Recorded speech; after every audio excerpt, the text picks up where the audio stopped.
남편이 어제 술을 먹으러 나가겠다고 하더라고요. 네. 그래서 제가 가지 말라고 했어요. 처음으로 그런 말을 해봤어요. 근데 혼자 나가서 술을 먹고 왔더라고요. 네. 근데 저는 이미 화가 난 상태라서 대화를 단절했고요. 그러니까 그때부터 갑자기 다 그만두겠다고 얘기를 하더라고. 네, 결혼이고 뭐고. 이 뱃속에 애도 안 볼 거고 너도 안 볼 거고 그래서 이제 저도 이제 정리를 해야 될 것 같아서 그럼 그렇게 해라. 나도 애기 데리고 이제 나가겠다. 그렇게 했더니 그때부터 자기가 이제 원하는데 뜻대로 안 되니까 나보고 같이 죽자는 거예요. 그러면서 어제 상황인 거예요? 네. 그래서 나는 죽기 싫다. 애들도 키워야 되고 나는 안 죽을 거다. 그랬더니 너는 오늘 나랑 죽어야 된다고. 그러면서 그러더니 가스 이렇게 나오게 해서 이제 라이터를 키면 이제 터지게. 그걸 하는 거여서 제가 이제 말렸죠. 그렇게 했더니 애기 옷에 불을 붙이는 거예요. 옷장에 제가 이제 짐 싸서 나가려고 하니까 아유. 그걸 불을 붙이더라고요. 그래서 그것도 못하게 말리고 이제 제가 이제 애기랑 방에 있으니까 칼을 들고 와가지고 오늘 다 죽는 거라고. 그래서 제가 제발 이러지 말라고 이제 막 그렇게 하다가 경찰에 신고하지 않으셨어요? 신고하고 겨를이 없지. 왜냐면 이게, 신고를 하면 더 열받아서 더 진짜 뛸까 봐. 우회적인 그렇지. 뭔가 그 사이에 할까 봐. 뭔가가 일어날 수도 있으니까. 그래서 제가 이제 또 그렇게 못하게 또 칼도 뺐고 이렇게 해가지고 이제 다 이렇게 했더니 저희 집이 고층이에요. 거기서 이제 뛰어내리겠다고 하는데 진짜 뛰어내릴 것처럼 해서 저 너무 놀래가지고 그때부터 진짜 울면서 내가 잘못했다고 일단 그 상황을 모면해야 하니까. 일단은 진정을 시키니까 내가 다 잘못했다고. 그 어제 그것 때문에 계속 이제 실갱이 하다가 자기가 이제 열받아서 너네끼리 잘 살라고 나가더라고요. 그래서 저는 일단 여기서 탈출을 해야겠다라는 생각이 예. 들어요. 그래서 어제 이제 남편이 나간 사이에 자는 애를 들쳐업고 짐 싸서 너무 급하게 나왔고 애기 신발도 못 챙겨가지고 지금 네. 어떻게든 와야 되겠더라고요. 그래서 이제 네네. 어제 새벽에 나와서 지금까지 이제 운전을 해서 여기까지 오게 되더라고요. 그러면 혹시 지금 고생하셨어요, 큰 따님은 집을 나가 있는 상태예요. 친구 집에 지금. 네. 어제 일 때문에 나간 거예요? 아니면 아니요, 원래 그 일은 또 따로 있어요. 나가게 된 이유가 또 어떤 혹시 그러니까 여쭤봐도 될까요? 현 남편이 술을 먹으면 주사가 있는데 네. 사람 몸에 이렇게 치대는 게 있어요. 아, 그거 딸한테 혹시. 근데 그걸 이제 사춘기 딸한테 자기 딴에는 친해져 보려고 그렇게 했는데 얘는 이제 너무 그거에 수치심을 느껴가지고 그걸 근데 그거를 친해져 보려고 했다고 지금 고구마 언니는 생각하시는 그냥 거예요? 어머님의 판단이죠. 네. 근데 판단 자체가 좀 문제가 있네요, 제가 볼 때는. 그 판단을 딸이 알았을 때 딸은 상처를 굉장히 받았을 것 같아요. 이런 상황이 생각보다 재혼 가정에 이런 경우가 좀 네. 많은데 네. 어떻게 생각을 하냐 하면 재혼을 했지만 이 아버지는 아저씨거든요. 어떻게 네. 보면. 그렇죠. 그런데 나를 지켜줘야 되는 유일한 사람인 엄마가 내 편이 아니라 아니라는. 다른 사람 편을 드는 거예요. 그러면 이 사람한테 받은 상처에 엄마한테서 받는 상처가 2배가 되더라고요. 그 아이의 입장에서는. 네.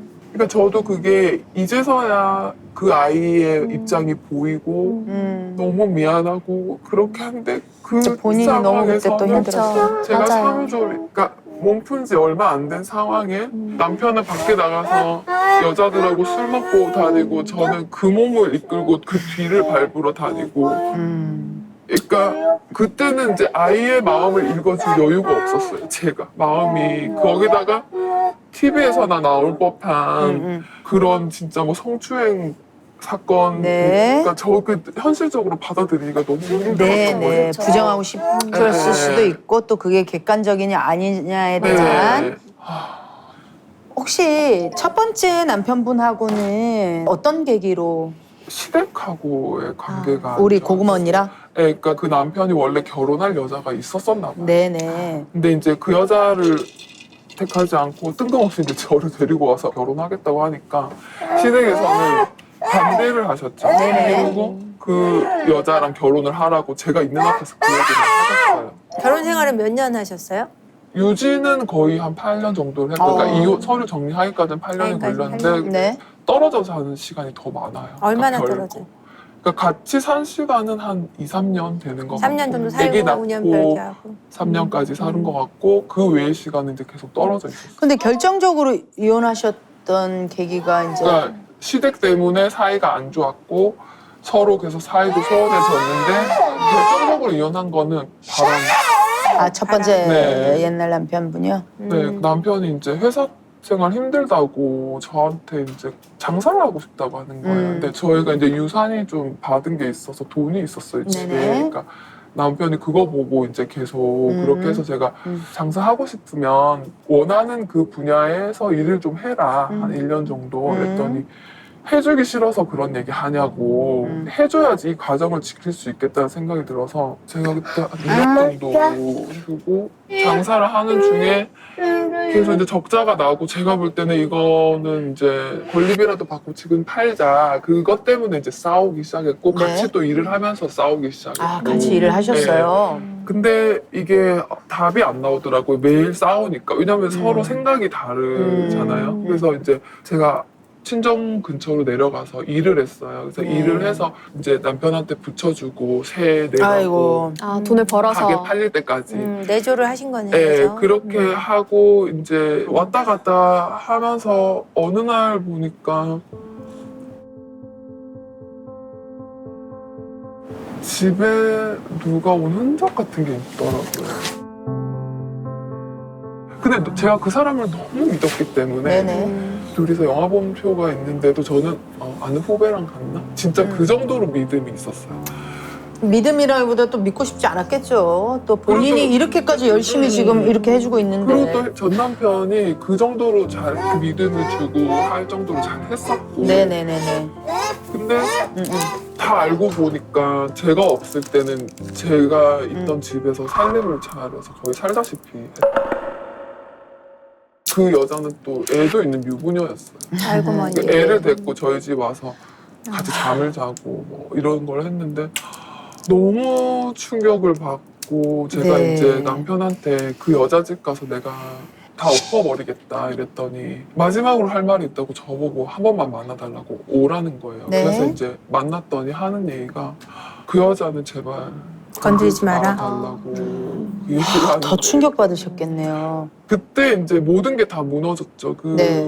어떻게 그 집 가정 지켜주려고 자기 자식을 저렇게 버리나 싶더라고요. 그래서 그때 이후로 이제 전 남편한테는 정말 모든 게 마음의 정리가 다 되더라고요. 네네. 근데 이제 제가 남자한테 받은 상처가 있으니까 그렇죠. 이제 남자는 안 만났는데 이제 나이가 또 한 40 정도 되니까 이게 진짜 여자로서 마지막이라는 생각이 솔직히 들더라고요. 그래서 무기감이 오죠. 그 나이가 되면. 네, 그래서 이제 그 찰나에 이제 지금 현 남편을 만났고 솔직히 제가 보고 이제 그냥 첫눈에 반했던 거죠. 그 사람한테. 그리고 현 남편이 가족들한테 몹쓸 사람이지 밖에 나가면 너무 좋은 사람이에요. 아휴. 그 어떤 사람 하나도 그 사람 칭찬을 안 하는 사람이 없어요.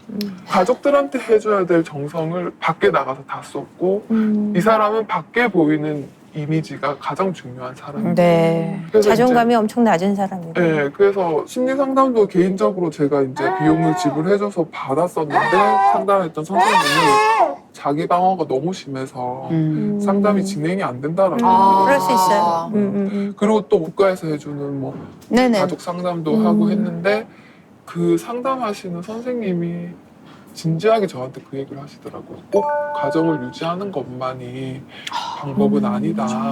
저한테 그 얘기를 하시더라고요. 그래서 그때 이제 그런 거 받고 하면서 이제 제가 서류 정리를 하게 됐던 거였고. 자기 방어뿐이 아니라 제가 얘기를 들어보니까 충동 조절에도 문제가 있는 네, 분이고요. 있어요. 그리고 회피성 그 성향이 굉장히 강하신 분 네, 같아요. 맞아요. 문제를 정말 직접적으로 해피형. 보지 못해요. 근데 그거를 제가 다 알면서도 이게 안 쉽지가 않죠. 네, 그러니까 셋째까지 생긴 상태에서. 이미 저는 마음이 그 사람한테 가 있기 때문에 그러니까 지금 얘기하는 중에도 그냥 그 사람 생각하면 너무 마음이 아파요. 그러니까 들으시면은 그래요? 지금 오지랖 아니야, 저보고 아니야, 하는 아니야, 것 아니야. 같지만 그거 아무도 모르죠. 네, 근데 이게 진짜 내 마음대로 안 되니까 저도 힘들고 제가 진짜 머리로는 아는데. 안 진짜 돼. 결단을 내려서 이렇게 뭔가 정리를 하면은 이런 식으로 다시 제자리로 돌아가 있어요. 그 사람이 고구마 언니를 좋아한다고 믿으시나 봐요. 그냥 그렇게 믿고 싶은 거죠. 그러니까 제가 왜냐면 기댈 때는 남편밖에 없거든요. 그럼요. 근데 그런 가정 꿈꿨을 거고. 그래서 제가 이 가정을 끝까지 지키려고 하면은 항상 지킬 수 없게, 그러니까 정말 상황이 지킬 수 흘러가는 것 없게 같고. 상황이. 아니 그런데 제가 얘기를 들어보니까 고구마 언니는 이걸 어떻게든 이해하고 10월 달에 결혼을 하고 싶으신가 봐요. 솔직히 결혼은 하기 싫은데 이미 부모님들하고 다 알기 때문에 너무 그게 죄송스럽고 또 아니야. 시부모님들이 솔직히 진짜 그냥 반반이. 제 마음대로 하면 저는 안 하고 싶어요. 그러면은 본인 마음대로 하세요. 그게 정답이에요. 해서는 안 돼요. 하고 싶고 안 하고 싶고의 문제가 아니라 지금 해서는 안 돼요. 그리고 또 하나 문제는 네. 이렇게 해서 지금 어떻게 보면은 그 남편분은 보여줄 수 있는 그 정말 극도의 방법들을 다 썼어요. 예, 집에 불을 지르려고 했고 칼을 들고 협박을 했고 그런 지금 상황인데 이거를 다 인정을 하고 가잖아요. 자극이라는 건 그게 어떤 자극이든 간에 점점 세지게 마련이에요. 네. 이게 나중에요. 뭐 가정 문제에서 그치는 게 아니라 정말 범죄화가 될 수도 아니, 이건 있죠. 형사사건입니다. 제가 볼 때는 지금 문제는 그냥 다음 달에 결혼식을 안 하겠다 이것이 문제가 아니라 그렇게 나왔을 때 남편이 가만히 있지 않을 거라는 거예요. 그래서 어떻게 하면은 안전하게 헤어지고 안전하게 이 결혼을 그만둘 것인가가 중요한 거지. 뭐 친척들이 알고 알기 때문에 미안하고 이런 문제는 아무것도 아니에요. 절대. 아닙니다. 그들은 본인 얘기 외에는 남한테 이렇게 관심이 짙지 않아요. 결혼식 안 하나 보다 안 가서 좋다라고 생각하지. 안 하기 때문에 뭐 이러니 저러니 얘기하는 거 3일 이상 안 가요. 그걸 신경 쓸 때가 아니라 어떻게 안전하게 그만둘 것인가가 중요할 것 같아요. 그리고 제가 볼 더욱이 때는. 이미 지금 우리 고구마 언니 측 그 가족들은 전부 다 이 결혼을 반대라고 안 오는 상황이라고 네. 한다면 사실은 그 남편의 친구들은 뭐 가족들은 정말 남일이거든요. 네. 그래서 그렇게 고구마 언니가 생각보다 생각하는 고구마 것처럼 언니 인생에 크게 관심 없을 없어요. 거예요. 네. 관심 없죠. 관심 없고 지금 안전하게 헤어질 수 있는 방법은 남편이 이 상황을 그만두게끔 만들어야 되거든요. 솔직히 어제 그 일 있고 나서 저는 마음은 솔직히 확신이 샀어요. 확실히도 네, 그랬고 네, 너무 네. 너무 공포스러웠을 다행이에요. 텐데요. 네, 그래서 제가 이제 당분간은 아무도 알지 못하게 그러니까 친척 집에 좀 가 있을 생각이고요. 그리고 친척 집에 가 있대 음. 그 가정폭력 상담 센터들이 있는데 네. 일단 지금 피해 직후시란 말이에요. 그런데 이걸 나중에 가서 뭘 해야지. 예를 들면 그때 상황에 뭐 집안에 CCTV가 있다라든지 이런 게 있었으면 모르는데 그렇지. 먼저 신고를 하라고 말씀을 드리는 이유는 나중에 이걸 사건을 하더라도 증거를 만들어 놓는 맞아요. 거예요. 그래서 일단 증거가 남는 거죠. 네, 그래서 신고를 하는 건 근데 이제 형사처벌에 남편이 형사처벌이 될 게 이제 문제가 되니까 그것 때문에 망설이는 경우가 굉장히 많아요. 가정폭력 같은 경우에는. 그래서 그게 두렵다 하면 일단은 어떻게 될지 모르니 일단 가정폭력 그 센터에 전화를 하셔서 상담을 받아 놓으셔서 그렇죠. 이 네. 피해 사실을 누군가에게 알렸다는 네. 부분에 대한 얘기를 만들어 특히 이제 놓으셔야 돼요. 공식화될 수 있는 그렇죠. 그리고 증빙이나 네네네. 증거로 남을 수 있는 어떤 기관들. 그렇죠. 네. 그것도 해야 됨과 동시에 제가 볼 때는 심리적인 안정이 남편분도 찾으셔야 이게 잘 네. 끝날 수 있거든요. 네. 그분 마음에서 이걸 좀 끊어낼 수 있는 조건들을 우리가 생각해 봐야 될 것 같아요. 지금 그분이 금전적으로 많이 위기에 몰려 있나요? 아마 그것 때문에 이 결혼을 더 하려고 하는 부분이 클 거예요. 지금 현재 살고 있는 집은 누구 명인가요? 그러니까 다 제 거예요. 네. 제가 볼 다행이네요. 때는 돈 때문에 이 결혼을 하려고 하는 게 더 클 것 같고요. 조건을 잘 어떻게 결정을 하셔야 될 것 같아요. 정말 인간적으로 약간 우리가 그냥 드리고 싶은 얘기는 결심을 확고하게 하셔야 될 것 같습니다. 그러니까 네. 저도 좀 맞아요. 처음에는 회피할 생각이었는데 예. 네. 변호사님 아. 그러니까 상담가분 얘기 네네네네네. 듣고 나니까 네. 시간이 조금 지나도 이렇게 좋게 마무리할 될 수 수 없. 있게 네네 그러니까, 맞아요. 그러니까, 네. 그러니까 마무리가 중요한 것 같아요. 그러니까 그거를 그러니까 네. 애기를 뭐 가끔 그러니까 보더라도 저하고 관계는 이제 정리를 하고 그냥 그렇죠. 그 정도 그러니까 그거는 필요하다라는 생각이 네, 들고 절대적으로. 대화를 이렇게 나눠보니까 제가 이제 확신이 마음이 어디로 가야 될지가 정해졌어요. 그래서 너무 다행입니다. 감사합니다. 네. 다행입니다. 네. 새벽까지 운전해서 오라는 아, 너무 거. 아, 너무 다행이다. 감사해요. 그렇게 말씀해 주셔서. 너무 고생하셨고요. 저희 진심으로 응원할게요. 네. 나와주셔서 감사합니다. 감사합니다. 감사합니다. 수고하셨습니다. 네, 응원할게요.